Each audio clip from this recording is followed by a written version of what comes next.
Bom dia, meu nome é Leonardo Lopes e você está no Filosofia e Fé Cristã.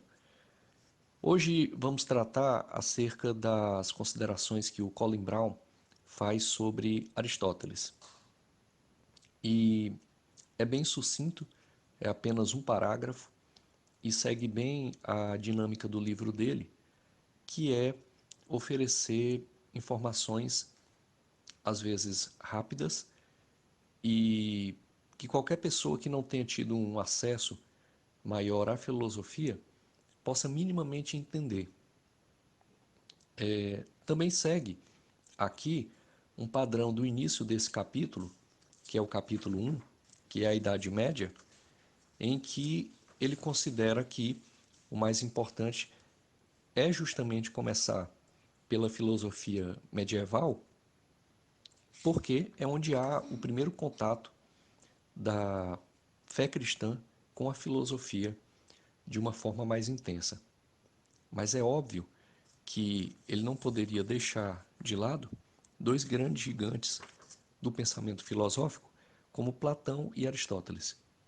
Porque não há, se pretende falar de filosofia, não há como se falar dela sem Platão e Aristóteles. Eles são duas colunas da filosofia. Então, eu vou seguir aqui o parágrafo em que ele tratou do Aristóteles e procurar fazer algumas considerações. Lembremos que anteriormente, e como está no áudio anterior, ele havia tratado de Platão e de Plotino do neoplatonismo. Então ele começa aqui. Além das várias formas do platonismo, o pensamento medieval foi também profundamente influenciado por Aristóteles, que nasceu em 384 e morreu em 322 a.C., sendo que muitas de suas obras foram traduzidas para o latim no século XII.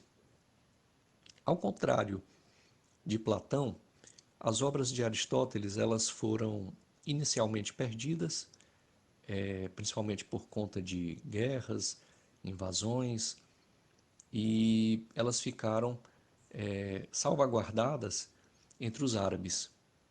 E em determinado momento da história, os árabes começaram a desenvolver esse pensamento do Aristóteles.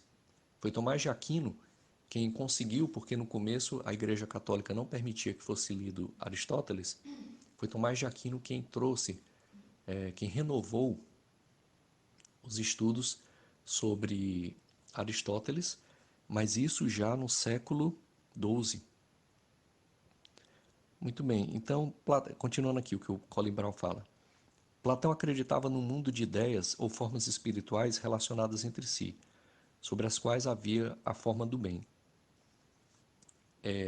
Como foi dito anteriormente, Platão dividia a realidade em duas. É o dualismo platônico, como é chamado. E é o que mais comumente vigora nos manuais de filosofia ao longo dos milênios.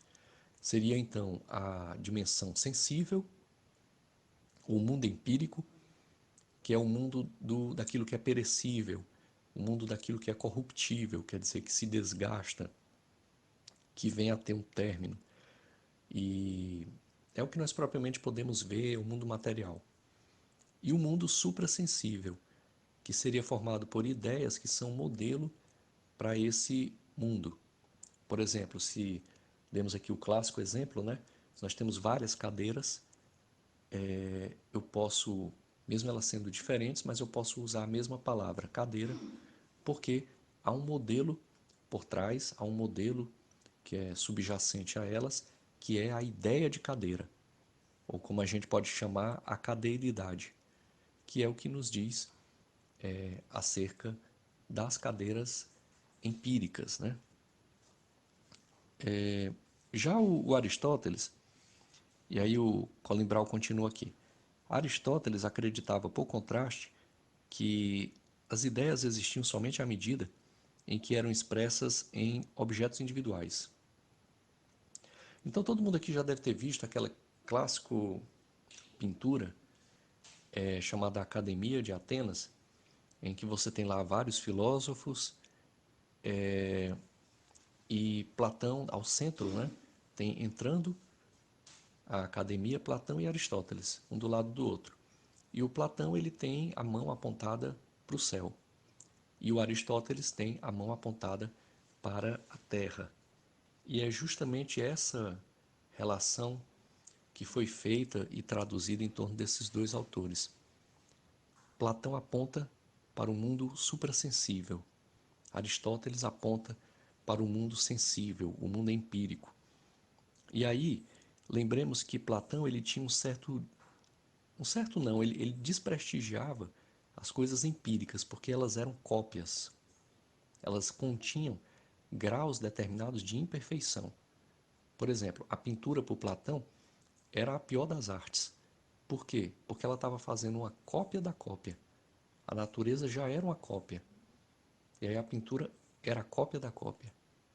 E assim por diante. Se eu fizesse uma pintura dessa pintura, já seria um outro nível mais baixo ainda, cada vez mais imperfeito. E nesse sentido, Aristóteles é o contrário, porque ele privilegiava os objetos individuais.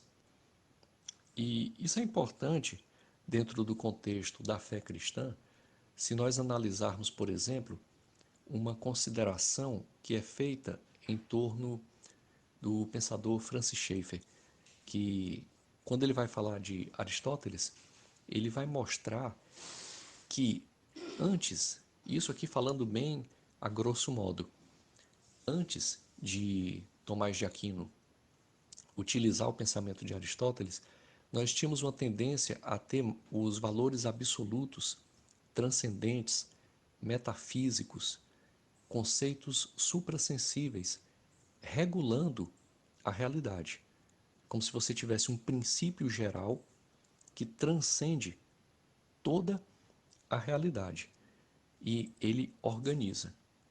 Em última instância, Deus. No caso do Tomás de Aquino, quando ele se volta para Aristóteles, ele inevitavelmente se volta para essa preeminência que o Aristóteles deu sobre os objetos particulares. E isso, para o Francis Schaeffer, como ele analisa, e ele tem uma clássica análise no seu livro Como Viveremos, tem um lado positivo e um lado negativo. O lado positivo é que você passa a dar mais valor às coisas e objetos particulares. Por exemplo, lá o Schaeffer, na obra dele, ele cita que, a partir disso, e principalmente pela influência de Tomás de Aquino, os pintores começaram a pintar coisas mais particulares, como, por exemplo, plantas, folhas, pássaros. Quer dizer, começou-se a olhar com outros olhos para os objetos particulares e não só para os objetos transcendentais, as grandes ideias, os suprassensíveis, né? Mas, por outro lado, o Schaeffer também aponta que isso causa um problema, porque se você não tem mais um princípio absoluto, que na filosofia se chama unidade, e antigamente essa unidade regulava a pluralidade. É como se toda a pluralidade estivesse regulada pela unidade. Agora, o que você tem é um conjunto de pluralidades, onde cada pluralidade é olhada individualmente, como contendo uma essência em sua individualidade. E isso abre espaço para uma relativização da questão dos valores absolutos, que com o tempo e com o passar dos séculos, a Renascença, a modernidade, o Iluminismo, vai caindo-se essa noção de uma dimensão transcendente e reguladora, que seria a unidade. Você passa a observar os particulares e começa-se a cair numa relativização dos valores, que atinge todos os campos, desde a ciência até propriamente o campo da moral. No campo da moral, por exemplo, o que seria isso?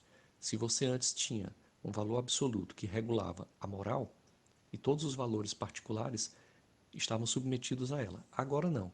Você pode ter vários valores absolutos. Isso levado às últimas consequências, nós podemos chegar ao que vivenciamos e que ainda vivenciamos de certa forma na modernidade, ou que se chama de pós-modernismo. Hoje, na relativização absoluta dos valores.